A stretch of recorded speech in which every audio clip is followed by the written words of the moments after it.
Bismillahirrahmanirrahim. Assalamualaikum warahmatullahi wabarakatuh. Salam Rahayu. Teman-teman Detak Supranatural, jumpa lagi bersama saya Mbah Gareng di segmen Ngobrol bersama Mbah Gareng.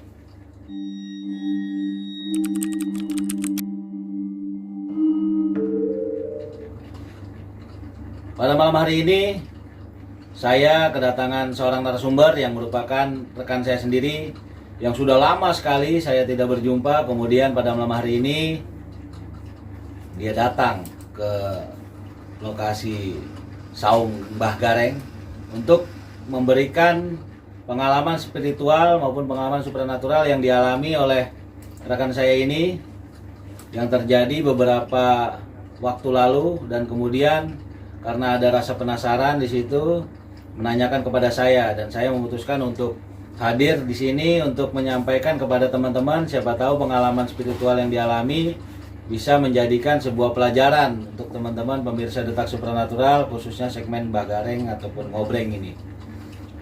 Oke, langsung saja. Seperti apa pengalaman supranatural yang dialami oleh rekan saya ini? Kita langsung tanya kepada narasumber. Assalamualaikum warahmatullahi wabarakatuh. Waalaikumsalam warahmatullahi wabarakatuh. Gimana kabarnya Mas Udi? Alhamdulillah, Mbak. Alhamdulillah. Jadi selama ini kesibukannya apa nih Mas Udi? Ya biasa kerja. Kerja ya, jadi baru ada waktu untuk bisa ketemu sama saya ya pada malam hari ini. Oke, mungkin ada hal yang mau diceritakan dari Mas Udi ini, langsung aja disampaikan apa hal yang mau disampaikan. Jadi begini, saya mau cerita begini, Mbak. Pada waktu lalu istri saya disukai sama makhluk halus, Mbak. Oke. Terus, nah kita mendatangkan paranormal, Mbak. oke. Ya, jadi Ya. yang mau disampaikan adalah ada sebuah pengalaman supranatural, yaitu yang dialami oleh istri ya. Istri. Daripada Mas Rudi ini, kemudian karena rasa penasaran, makanya mau ditanyakan kepada saya pada malam hari ini. Oke, jadi teman-teman, jadi sebelum kita lanjut segmen pertanyaannya, ada baiknya kita jangan lupa subscribe, like, comment, and share video-video saya di Detak Supranatural, dan juga jangan lupa follow Instagram saya di @mbahgareng1, dan juga Instagram Detak Supranatural di @detaksupranatural79, dan juga jangan lupa komen. Dan juga apabila ada pertanyaan bisa langsung tanyakan di nomor yang bawah ini. Selain daripada nomor ini, saya pastikan itu palsu dan nggak ada nomor saya yang lain. Itu teman-teman, kalaupun memang ada nomor saya yang lain, saya akan tetap cantumkan di bawah ini. Oke, langsung saja pertanyaannya. Jadi saking lamanya, Mbak. Ya. Kita catat, takut Oke. lupa, Mbak. Oke. Jadi pertanyaannya nih, apa benar makhluk halus bisa suka sama manusia, Mbak? Oke, jadi pertanyaan adalah apakah benar makhluk halus itu bisa suka pada manusia gitu ya? Oke. Jadi gini Mas Rudi, kalau pertanyaan seperti itu, saya jawab bisa. Bisa. Ya, karena apa? Karena banyak faktor Mas Rudi yang menyebabkan manusia itu disukai oleh makhluk halus, gitu kan. Yang pertama adalah biasanya si korban gitu kan, atau orang yang disukai ini, dia memiliki daya tarik yang luar biasa secara spiritual atau supranaturalnya yang tidak terlihat. Biasanya itu dia memiliki aura-aura tertentu, dan juga banyak dari paranormal lainnya ataupun dari orang-orang yang berkompeten di bidang ini yang mengatakan bahwasanya orang yang disukai oleh makhluk halus itu biasanya memiliki darah yang berbau amis, sehingga mengundang si makhluk untuk mendekat gitu. Jadi jawabannya adalah ada, cuma memang hal ini sulit gitu Mas Rudi, artinya untuk dihindari. Namanya yang suka sama kita nggak kelihatan, sifatnya adalah makhluk halus, kemudian yang disukain adalah manusia, akhirnya kan bingung nih. Salah satu nggak kelihatan gitu kan, cuma yang salah satu ini tetap bisa merespon sebenarnya. Biasanya orang-orang yang disukai ini merasakan hal-hal tertentu, mulai dari badan mudah sakit, badan mudah lelah, biasanya bagian belakang, secara medisnya seperti itu. Nah, tapi tidak semua orang yang sakit di bagian belakang ataupun merasa berat, mudah lelah dan sebagainya itu disebabkan oleh disukai oleh makhluk halus. Enggak juga. Enggak juga ya. Enggak juga. Cuma memang salah satu tandanya adalah itu. Kemudian naik ke tingkat berikutnya, dia mulai mimpi. Mimpi disukai oleh lawan jenis. Kalau dia laki-laki mimpi didatangin perempuan, dan itu pasti sama bentuknya. Ataupun kalau dia perempuan mimpi didatangi seperti laki-laki. Nah, fenomena itu biasanya terjadi berulang kali mimpi itu. Jadi biasanya walaupun dia tidur bersama pasangan resminya atau suami atau istrinya, dia tetap bisa mimpi itu. Nah, mimpi basah dan sebagainya. Kalau secara normalnya, biasanya orang yang sudah punya keluarga atau tidur berdampingan dengan suami atau istrinya itu kan nggak mungkin mimpi basah. Kalaupun memang itu bisa terjadi, biasanya kan itu jarang banget terjadinya. Tapi kalau dia beneran disukai oleh makhluk halus itu, dia sering mimpinya. Gitu, bisa mungkin rutin setiap hari kalau yang sudah benar-benar parah gitu ya. Ataupun ada yang mengalaminya itu jarang-jarang, kayak misalnya hari ini mimpi, besok enggak, atau 2 hari kemudian mimpi lagi, atau seminggu bisa 3-4 kali kayak gitu. Nah, naik lagi ke tingkat yang berikutnya. Apabila dia sudah mengalami hal-hal serupa, biasanya si orang itu sendiri, si korban sendiri, dia mulai kurang rasa sukanya kepada pasangannya, mulai menurun. Terutama yang berhubungan dengan berbau seks, ataupun dia yang berhubungan tentang komunikasi, dia komunikasinya udah mulai males. Apa yang disampaikan oleh pasangannya banyak kan diabaikan, gitu, karena dia sudah punya rasa ataupun sudah memiliki kenyamanan terhadap hal yang dialaminya. Itu Mas Budi. Jadi kalau pertanyaannya ada atau tidak, ada, benar fenomena itu ada. Gitu. Terjawab ya? Jawab. Oke. Ada lagi Mbak yang Ada saya lagi. tanyain Mbak. Oke. Apa benar menurut paranormal yang saya datangkan Mbak? Kalau istri saya selalu diikuti genderuwo dan dipeluk Mbak. Oke. Jadi apakah benar ya? Iya. Jadi menurut keterangan paranormalnya dia dipeluk. Dipeluk katanya. Oh, oke. Nah, Tapi sebelum itu kita udah ngomong dulu Mbak. ngomong gimana? Yang sakit di bagian pinggang. Oke. Sebelum diobatin itu. Ya. Itu Jadi gini Mas Budi, memang apa yang tadi saya sampaikan di awal bahwasanya tanda-tandanya adalah salah satunya badan belakang.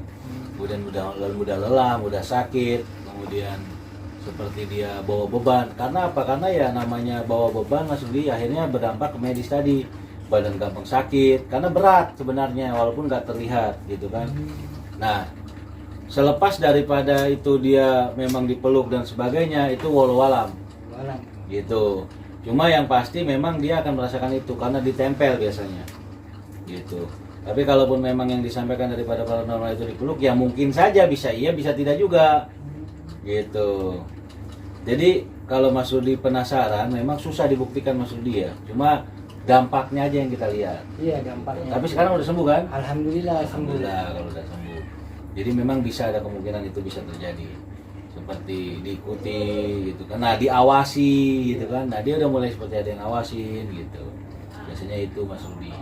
Kalau kayak diawasi, diikuti dia suka ngomong ya, begitu suka ya gitu, kayaknya ya. ada bayangan lah gitu. Nah, Itu ada kayak begitu ada ya. Jadi ya itu bisa juga, bisa iya, bisa Yes. tidak. ada hawa-hawa takut, mau ke sini takut, mau ke sana takut, begitu Ya, Pak istri ya. saya. Tapi udah nggak lagi sekarang ya. Alhamdulillah Udah sekarang nggak. udah enggak. Gitu. Memang itu benar sih maksud dia, istilahnya bagian belakang terutama. Dia jarang ke bagian depan. Nah, dia akan berpindah bagian depannya apabila dia istri atau orang yang disukai itu tidur. Dia akan pindah. Nah, makanya itu disebut dengan disetubuhi oleh makhluk halus. Gitu. Makanya ada dulu, ini sedikit cerita aja ya.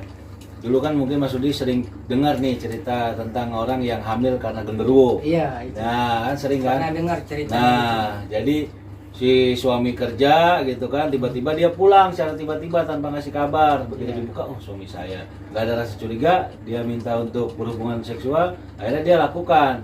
Akhirnya dia hamil dan juga punya anak, dan kemudian ada yang namanya anak gendruwo itu tadi. Nah, selepas dari fenomena ini benar atau tidak, itu udah walau alam.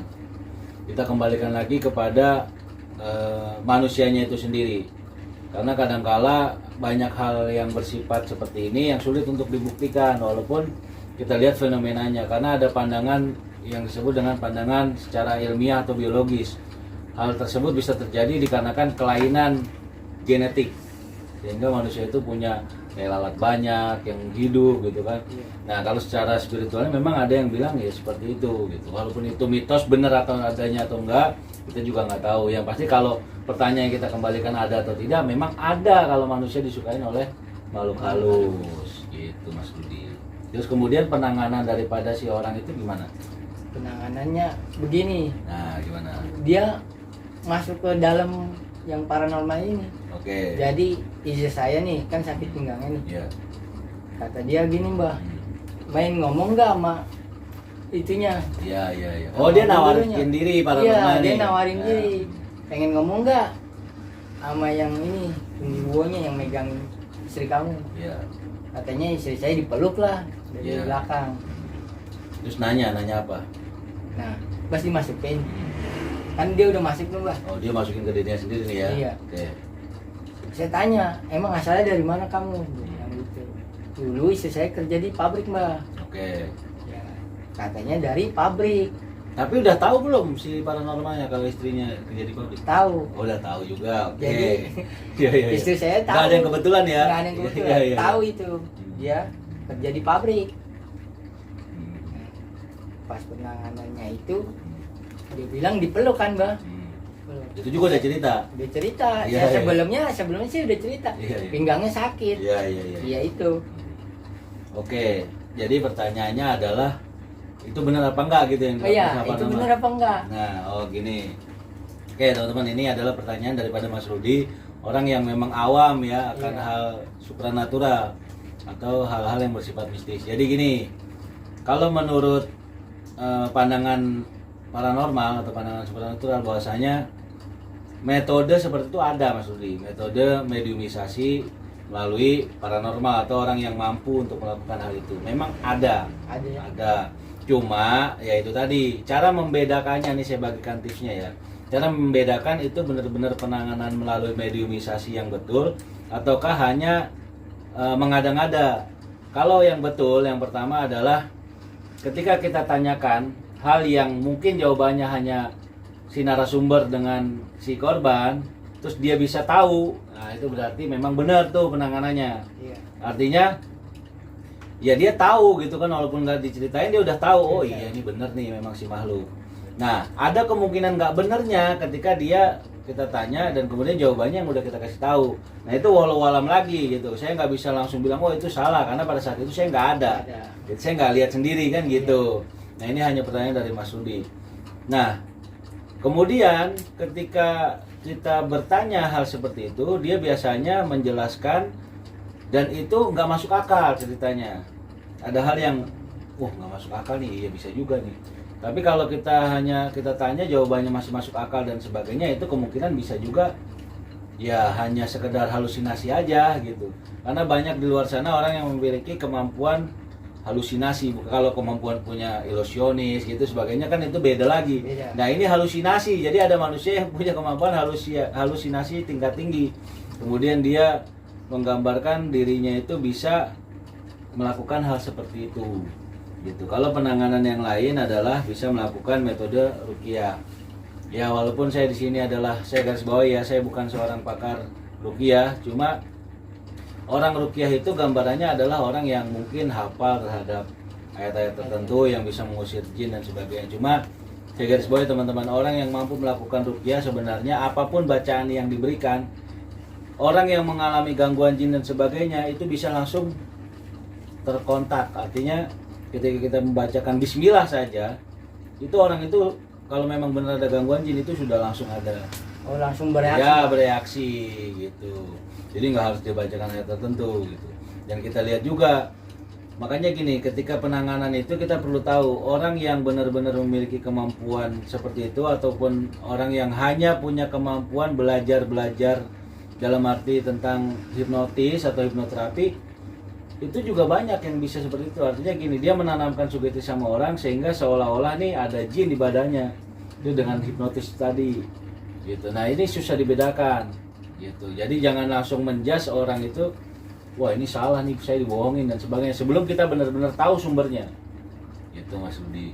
Jadi kalau Mas Rudi bilang penanganannya seperti itu, terus Mas Rudi itu benar apa enggak, saya masih bilang itu walau alam karena saya nggak lihat langsung di tempat. Tapi ada memang metode mediumisasi seperti itu. Ketika dia merasakan, dia menyalurkan lewat dirinya. Nah, memang alangkah lebih baiknya ketika disalurkannya itu melalui orang lain. Gitu. Jadi kita bisa kontrol, bisa tahu gitu kan. Nah, tapi kalau melalui diri sendiri itu memang membuat timbul pertanyaan benar apa enggak. Iya, Apalagi makanya masuk ke diri sendiri kan. penasaran, iya. Nah, Apa benar itu. itu? Begitu Mas Rudi. Iya, Tapi terjawab ya. terjawab. Nah, artinya ya sekali lagi saya garis bawahi teman-teman, saya nggak tahu pada saat penanganan. Ya, Mas Rudi sendirilah, kan udah saya kasih tahu tuh benar apa enggak tuh kayak tandanya gini. Mas Rudi sendiri yang tahu jawabannya. Terserah Mas Rudi artinya mau benar apa enggak. Artinya yang penting kita tujuan awal istri udah sembuh, kan begitu. Iya. Itu teman-teman. Nah, kemudian ada lagi pertanyaannya. Lagi Mbak, Gimana?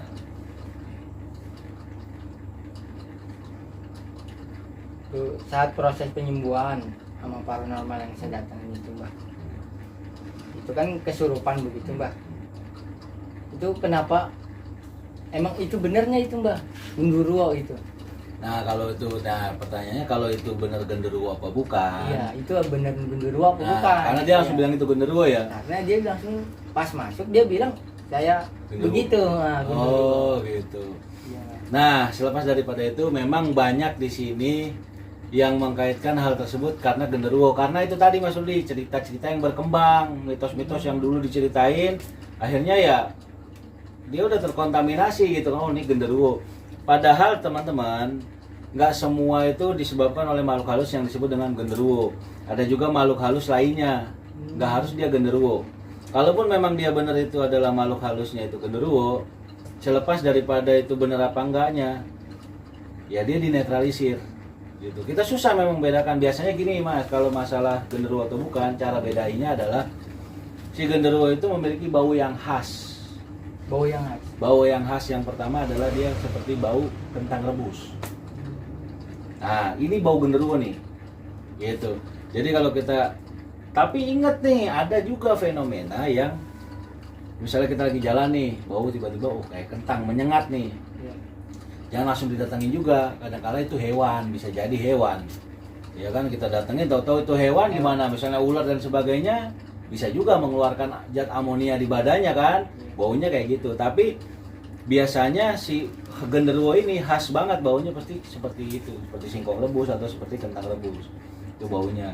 Dan kemudian ada juga sebagian si genderuwo yang berdiam di tempat kayak rawa-rawa, dia baunya biasanya kayak lumpur. Tuh, itu ciri-ciri khasnya. Dan kalau seandainya dia merasa, istri merasa melihat, diawasi, itu biasanya dia badannya tegap, tinggi, besar, dan dia biasanya wujudnya seperti bayangan aja, hitam, pekat gitu. Ya memang walaupun selepas daripada itu ada bulu atau tidak, nggak semua genderuwo itu memiliki bulu. Gitu. Tapi kalau istri bayangan doang Mbak, katanya suka kelebatan Ya, begitu. ya memang itu bagian daripada rangkaian orang yang disukai oleh makhluk halus Mas Rudi. Tapi jangan langsung menjudge itu genderuwo, pembuktiannya memang susah kalau untuk dibilang ini makhluknya apa, Mas Rudi nggak lihat. Nggak lihat, nggak tahu kan Ya yang kan? bilang paranormal. Nah. Makanya saya penasaran apa Ya, itu benar gitu. betul. Ya intinya masalah benar apa enggak lagi ya kan, ya itu dari manusia sendiri. Artinya si paranormal ini menyampaikan amanah enggak yang dilihat. Apa jangan-jangan yang disampaikan ini hanya sekedar ini genderuwo lah. Kan gitu, kita kan nggak tahu Iya. gitu ya. Itu kembali lagi tinggal manusianya atau si paranormal atau si praktisinya itu sendiri sendiri. Nah begini Mbak, kan ini kan di perkotaan nih, Pak, Ya. ada itu genderuwo di perkotaan itu Mbak. Ini pertanyaannya, sebenarnya masalah atau ada atau tidak itu sebenarnya adalah hal yang sering banget ditanyain sama orang. Kadangkala yang menyebabkan dia itu ada di sekitar kita adalah minimnya tempat-tempat yang harusnya dia tinggal. Sebenarnya nggak harus dia tinggal sih, cuma gini Mas Rudi. Saya cerita kronologi awal dulu ya. Makhluk halus itu bisa ada di alam dunia kita ini sekarang. Itu disebabkan adalah si makhluk ini dia lari daripada alamnya mereka. Ketika dia lari masuk ke dalam alam kita, kan disebutnya dia udah bandel nih, nggak mau ikutin aturan di alam dia, makanya dia pindah ke alam kita. Dia menempati tempat yang biasanya nggak ditinggalin orang, seperti rumah-rumah kosong, terus bangunan-bangunan tua, terus kemudian pohon-pohon besar, hutan dan sebagainya.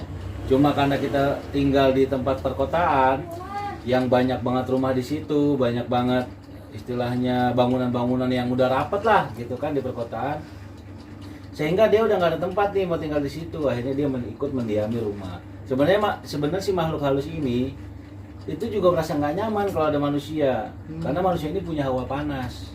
Artinya, coba bayangkan gini Mas Udi, ketika ada satu ruangan, di situ orangnya banyak, 10, 5, itu kan hawanya panas tuh. Iya. Karena manusia mengeluarkan energi panas, gitu. Si makhluk sebenarnya nggak betah dengan adanya banyak orang, apalagi sering ada aktivitas. Kalau dia punya kemampuan, akhirnya apa? Ditakut-takutin. Dengan cara gimana? Banyak caranya. Mungkin barang digerak-gerakin, dipindah-pindahin. Akhirnya orang yang imannya lemah, takut dia kalah. Padahal kalau kita bertahan di situ, ini makhluk juga takut. Lama-lama bukan takut sebenarnya, males dia. Ada manusia pasti pergi. Karena dendam lama itu tadi, si makhluk yang disebut dengan jin, iblis dan juga sebagainya, dia udah punya dendam sama manusia karena terciptanya duluan mereka, memiliki kemampuan mereka lebih kuat, keilmuan yang lebih tinggi, membuat dia sombong. Akhirnya nggak mau mengakui bahwasanya manusia adalah makhluk yang sempurna, disempurnakan oleh Allah Subhanahu Wa Taala dengan pikiran, akal dan juga sebagainya. Tuh, kalau masalah ada atau tidak dia di sekitar kita pasti ada. Cuma nggak semua daripada mereka. Yaitu tadi, ketika ada orang yang mampu untuk mengembalikan mereka ke alamnya, di sana dia langsung dapat hukuman. Jadi kita sebagai manusia nggak wajib untuk menghukum dia. Misalnya ada kita lihat nih, ada paranormal misalnya, oh, saya tangkap nih jin ya kan, saya bakar gitu kan. Kalau sebenarnya di dalam sudut pandang kita yang orang punya agama spiritual di situ, dia nggak semudah itu mengatakan untuk menghancurkan makhluk itu, tidak. Tapi kita cari dia dari mana nih awalnya, pulangin aja ke negerinya. Sudah ada kok mereka polisinya kan gitu. Nanti urusan dia lah, nanti dihukumnya gimana. Mau ntar dia dimasukin ke penjaranya mereka ataupun disiksa, itu udah urusan dia. Kita sebagai manusia hanya bisa mampu untuk mentranslate atau memindahkan dia dari alam kita ke alam dia lagi. Cuma nggak sedikit juga makhluk yang sudah menerima keadaan manusia, artinya yang penting gue bisa tinggal daripada saya balik lagi ke alam saya, di sono saya disiksa, mendingan saya di sini aja udah diem. Cuma sesekali dia nggak bisa membohongi dirinya dia, kemampuan dia untuk terlihat ataupun manusia yang memiliki kemampuan yang bisa melihat, akhirnya ngelihat gitu. Oh, di rumah lu ada ini, kan pernah dengar kayak gitu kan? Iya, gitu. Tapi kalau nggak ganggu nggak apa-apa kan gitu. Sebenarnya ya itu tadi alurnya seperti itu Mas Rudi. Jadi ya intinya perlu kita sebagai manusia tingkatkan keimanan dengan cara berdoa, mendekatkan diri kepada Tuhan. Jadinya gitu Mas Rudi. Gitu. Jadi menurut Mbah Gareng solusinya bagaimana tuh Mbak? Harusnya kita bagaimana tuh biar enggak terjadi seperti Mas Rudi ini? Iya. Atau diganggu tentang makhluk itu ya? Iya. Oke teman-teman, jadi saya bagikan tipsnya. Yang pertama supaya manusia itu tidak disukai atau makhluk itu tidak memiliki hasrat ingin memiliki kepada manusia. Yang pertama itu tadi adalah mendekatkan diri kepada Tuhan. Semakin kita kuat, gitu kan keimanan kita, dia juga pasti akan menjauh daripada kita. Itu yang pertama. Kemudian kita harus jangan sering bengong, jangan sering melamun, jangan sering pikiran kosong. Pikiran kosong mudah sekali kesempatan makhluk ini untuk menghasut kita atau menunjukkan eksistensinya kepada kita, kemudian ya akhirnya terjadi hal-hal yang tidak diinginkan.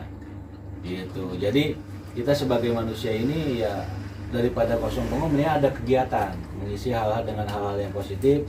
Syukur-syukur kita bisa ibadah, ya kita lebih baik ibadah. Kalau sudah merasa ada hal yang kurang bagus, apalagi ada pengaruh-pengaruh seperti itu, lebih baik langsung ibadah. Karena apa? Ibadah itu mendekatkan diri kepada Tuhan. Makhluk itu ya pasti bakalan menjaga juga dari kita. Gitu. Kemudian, tapi ada gini Mas Rudi, nggak menutup kemungkinan si makhluk ini, kalau dia ngelihat kita, oh saya suka nih sama dia, karena faktor A, B, C, D kan gitu. Nah, kalau seandainya nih makhluk tetap masih maksa, tapi dia nggak bisa, dia paling hanya membuat kamuflase, daya tarik yang dia membuat daya tarik. Misalnya gini, dia tinggal di satu tempat, misalnya di bangunan ataupun di pohon besar. Nah, nggak tahu kenapa orang yang disukai sama makhluk itu pengen banget ke situ terus.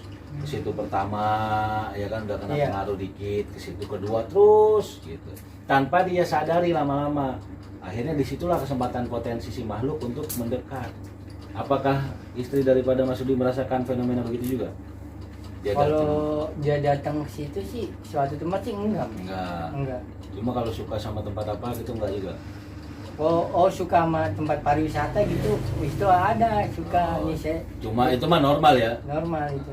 Cuma kalau untuk datang misalnya di belakang grup, misalnya, oh kebiasaannya nih istri saya sering banget ke belakang enggak? Oh enggak. Enggak ya, Enggak. oke. Nah itu salah satu daripada tipu daya. Makanya dibilang sebaik-baiknya jin itu adalah seburuk-buruknya manusia. Jadi jangan mudah terpercaya, walaupun kita lihat makhluk ini ibadahnya kuat, tapi ya itu tadi ada potensi dia untuk melakukan tipu daya kepada manusia. Jadi ya mungkin banyak orang di luar sana yang mengagung-agungkan si makhluk itu, akhirnya makhluk itu merasa kuat, ya itu sebenarnya bohong. Karena ya dari kita sendiri yang mengagung-agungkan dia. Makanya kita sebagai manusia yakini bahwasanya kita manusia adalah makhluk yang sempurna. Dia hanyalah ya makhluk, kita hargai sesama makhluk gitu. Cuma kalau untuk kita agungkan, tidak ada makhluk satupun yang boleh kita agung-agungkan gitu. Boleh kita menghormati makhluk, tapi bukan berarti kita menuhankan makhluk gitu loh. Itu sering terjadi fenomena-fenomena, jangankan terhadap makhluk begini. Kadang-kala kita sesama manusia saja, bawahan terhadap atasan, kita boleh sungkan, kita boleh menghormati, kita boleh menghargai, tapi bukan untuk menuhankan gitu loh. Sama makhluk ini juga kayak gitu. Nah, jadi intinya adalah kuatkan iman Mas Udi. Jangan sampai teman-teman yang ada di rumah apabila ada hal-hal mengalami hal-hal seperti ini, metodenya adalah saya kasih metode juga, tips nih untuk kita tahu mendeteksi biar kita nggak penasaran. Nih saya kasih tahu tipsnya. Tipsnya adalah ketika kita merasa di rumah kita ada makhluk yang bersifat usil atau makhluk jin lah dan sebagainya, indikasinya ada, itu gampang. Ini saya pernah bagikan juga di video saya, cuma mungkin teman-teman ini saya bagikan lagi. Pertama, ambil gelas beling yang bening nih. Nah, terus ambil garam. Nah, dan juga cuka. Pertama, gelas kosong ini isi dulu pakai garam. Ya, isi aja. Misalnya tempat ya, ini kosong misalnya. Nah, isi aja seperempatnya. Gelas misalnya segini. Isi seperempatnya dengan garam. Kemudian cukanya tetesin, nggak usah banyak-banyak, berapa tetes lah. Kemudian baru isi air. Isi air, tapi jangan diaduk, udah isi air aja. Nah, kita taruh nih gelasnya. Kan otomatis kita bisa hafal nih, ini gelas warnanya gimana. Iya, tahu. Ya kan, air garam kan. Nah, kita taruh di satu tempat yang diyakini nih, oh ini kayaknya di dapur gua nih ada gini nih. Taruh aja di belakang situ. Taruhnya pada saat maghrib, mau maghrib tuh, taruh di situ. Karena makhluk ini namanya jin dan setan itu menempati ruang. Makanya jangan sekali-kali kita buka pintu maghrib, itu bukan karena paranormal yang ngomong, orang tua dulu yang ngomong, bukan, tapi memang ada itu. Dari agama kita diajarkan bahwasanya saat maghrib itu adalah perpindahan daripada makhluk itu sendiri. Makanya semua pintu akses tutup aja Mas Udi. Kalau maghrib. Ya. Nah, air itu tadi memanfaatkan situasi itu, si makhluk kan udah nyari lubang nih, nggak ada nih, ada gelas itu nih, masuk des. Nah, besok subuhnya kita lihat airnya, kalau airnya butek kayak kuah bakso, berarti ada indikasi ada makhluk di situ. Ada gangguan berarti. Iya, makanya kita bisa foto dulu nih, cepet sebelum waktu kita taruh kita foto dulu. Nah, besok pagi kita lihat foto lagi perbedaannya gimana. Gitu. Nah, kalau perlu ketika pas saat mau naruh ya kita bacakan ayat lah, seyakin-yakinnya kita. Mau Al-Fatihah juga boleh, Al-Ikhlas boleh, Al-Falaq boleh, An-Nas boleh, seyakin-yakinnya kita. Kemudian minta petunjuk sama Allah, ya Allah, gitu kan. Tunjukkan kami apa yang tidak kami ketahui. Perlihatkan kami apa yang tidak kami lihat. Sesungguhnya zat yang maha sempurna adalah Allah Subhanahu wa taala. Taruh itu. Gitu. Kalau untuk yang beragama lain juga boleh. Berdoa dengan sesuai keyakinan masing-masing, minta petunjuk kepada Tuhan. Gitu Mas Udi. Jadi intinya semua itu pasti ada jalannya, ada solusinya. Itu Mas Udi ya. Iya. Ada lagi pertanyaan lain? Udah Mbak. Udah ya. Jadi Oke. jawab itu. Jawab ya. Oke. Sekali lagi teman-teman, jangan lupa subscribe, like, comment, and share video-video saya di Detak Supranatural. Jangan lupa follow Instagram saya di @mbahgaring1 dan juga Instagram Detak Supranatural di @detaksupranatural79. Saya ucapkan terima kasih kepada teman-teman yang udah menyaksikan tayangan Detak Supranatural, khususnya segmen ngobreng pada malam hari ini. Dan saya ucapkan terima kasih kepada narasumber, yaitu Mas Rudi yang sudah menyempatkan waktu untuk hadir pada malam hari ini. Mudah-mudahan apa yang menjadi pengalaman Mas Rudi tidak terjadi di teman-teman sekalian semuanya. Dan juga tipsnya adalah jangan lupa selalu tingkatkan iman kita, karena sesungguhnya manusia adalah makhluk yang sempurna. Kesempurnaan itu manfaatkanlah kepada Sang Pencipta, mohon kepada Sang Pencipta untuk dijauhkan daripada hal-hal yang bersifat negatif. Itu aja teman-teman. Dan juga saya ucapkan terima kasih Mas Sudi yang udah mau hadir. Mudah-mudahan apa yang dibagikan kepada teman-teman bermanfaat. Dan di kemudian hari mungkin apabila ada yang mau ditanyakan dan sebagainya bisa kita bahas juga di segmen ngobrol. Itu aja. Kemudian jangan lupa juga teman-teman ya, ketika kita sebagai manusia bukan berarti kita memang kita sempurna, tapi bukan berarti kita menjadikan diri kita adalah sombong. Intinya itu. Saya Mbah Gareng, Saya Rudi. saya ucapkan terima kasih sekali lagi. Salam Rahayu. Rahayu. Wassalamualaikum warahmatullahi wabarakatuh.